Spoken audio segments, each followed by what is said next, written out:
বড়ি চূড়া বানানোর জন্য প্রথমে আমি তেল গরম করে নিয়েছি। এর মধ্যে দিয়ে দেবো রসুন কুচনো। একটু বেশি করে রসুন কুচিয়ে ভেজে নিতে হবে। রসুনটা আমরা ভেজে তুলে নেব। এবার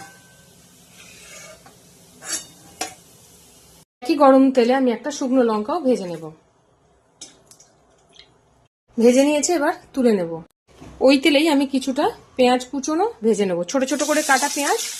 এটাকেও আমরা এর সঙ্গে ভেজে নেব। পেঁয়াজটাও ভেজে নিচ্ছি, তুলে নিলাম। বাকি বেঁচে থাকা তেলের মধ্যে আমি বড়ি ভেজে নেব। বড়িগুলো আমি নিয়েছি একদম ছোট ছোট। এগুলো ভাজতে এবং ভাঙতেও খুব সুবিধা। বড়িগুলো দিয়ে লাল লাল করে আমরা ভেজে নিয়েছি, এবার তুলে রাখবো। এইবার বড়িগুলোকে আমি আধ ভাঙা করে ভেঙে নেব। যে কোনো হামলদিস্তা হোক বা শিলের যে নোড়াটা হয় সেটা দিয়ে, যে কোনো কিছু দিয়ে আপনারা এভাবে ভেঙে নেবেন। তবে আধ ভাঙা করব, পুরো গুঁড়ো কিন্তু নয়। বড়িটা গুঁড়ো করে নিয়েছি, দিয়ে দিচ্ছি নুন,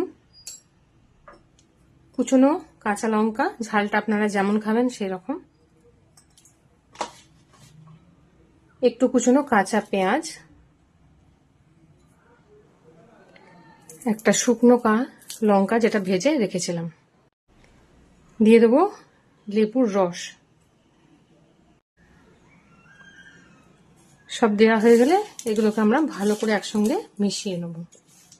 আমার কাছে ধনে পাতা কুচু ছিল না, তাই আমি দিইনি। তবে এটা ধনে পাতা দিলে কিন্তু খুব ভালো লাগে।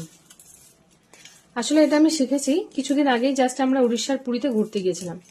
সেখানে একটা রেস্টুরেন্টে, একটা নাম করা রেস্টুরেন্টে আমরা খেয়েছি। এটা উড়িষ্যার কিন্তু একটা ট্রেডিশনাল রান্না বলতে পারেন। তো আমাদের এতটাই ভালো লেগেছিল যে আমি ভাবলাম এটাকে বাড়িতে এসে ট্রাই করা যাক। তো হয়ে গেল রেডি আমাদের বড়ি চুড়ো।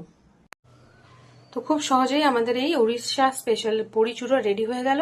কেমন লাগলো রেসিপিটা জানাবেন কিন্তু, আর বাড়িতে একবার ট্রাই করে দেখবেন।